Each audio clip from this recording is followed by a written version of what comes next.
આપણા નામનો પરિચય જે મારી યુટ્યુબની અંદર એક સિરીઝ નાની ચાલે છે કે બહુ જ નાનો પરિચય હું બધાને આપું છું.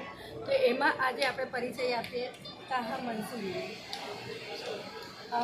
તાહાજી, તમને તો ઓળખ બહુ જ મોટી છે કે પબ્લિક ખાલી નામથી જ તમને કવિનું નામ આવે એટલે પહેલું તાહા આવે.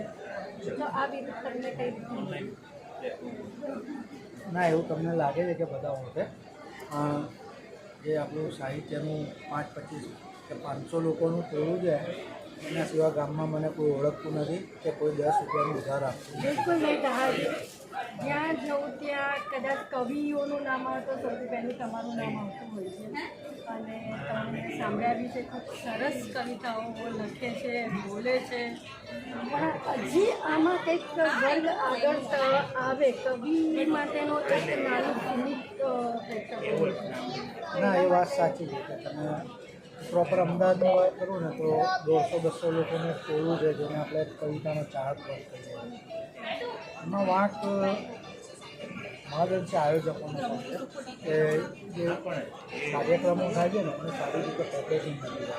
જો તમે સારી રીતે પેકેજિંગ કરીને પ્રેક્ષકો સુધી કે શ્રોતાઓ સુધી પહોંચવાનો પ્રયત્ન કરો ને તો પ્રેક્ષકોને શ્રોતાઓને રસ છે જ કવિતામાં. લોકો વાંચતા જ હોય છે, પણ મુશાયરાઓ કે કવિ સંમેલનો સુધી છે ને આપણે યોગ્ય પેકેજિંગ નથી કરી શકતા અને એટલે લીધે એ વર્ગ ત્યાં સુધી પહોંચતો નથી. આના માટે આગળ શું કરી શકાય? બહુ ખરાબ પ્રયત્ન થાય. અને આપણા પાસે સોશિયલ મીડિયાના બધા જ માધ્યમો છે. આપણે બીજે ક્યાંય જવાની જરૂરત જ નથી. કોઈ પણ કાર્યક્રમનું સારી રીતે સોશિયલ મીડિયા ઉપર માર્કેટિંગ કરીને મૂકવામાં આવે તો લગભગ દરેક કવિતાના રસિક સુધી માહિતી પહોંચે ને એ લોકો આવે જ છે. એક તમારી સરસ કવિતા થઈ જાય. ગઝલ છે કે જંપી ગયેલ છું અને સંપી ગયેલ છું, જંપી ગયેલ છું અને સંપી ગયેલ છું, હું વાત બેય હાથની સમજી ગયેલ છું. અને મારા ઉજળડાઓની આ ખુલ્લી તપાસમાં, મારા ઉજળડાઓની આ ખુલ્લી તપાસમાં જાણ્યું કે મને હું જ તો ડંખી ગયેલ છું.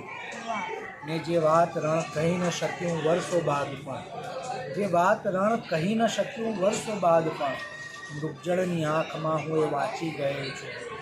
ને શાહુકાર તોય મને છોડે છે જ ક્યાં, એ શાહુકાર તોય મને છોડે છે જ ક્યાં, હપ્તા બધાય શ્વાસના ચૂકવી ગયેલ છું. અંતિમ શેર છે કે તોય આજ લગ એકે સગળ એના મળ્યા નથી, તોય આજ લગ એકે સગળ એના મળ્યા નથી, સઘળા પુરાણો આમ તો ગોખી ગયેલ છું. જંપી ગયેલ છું અને સંપી ગયેલ છું, હું વાત બે હાથને સમજી ગયેલ છું. ક્યાં બાત હે, ક્યાં બાત હે. ખૂબ બઢિયા.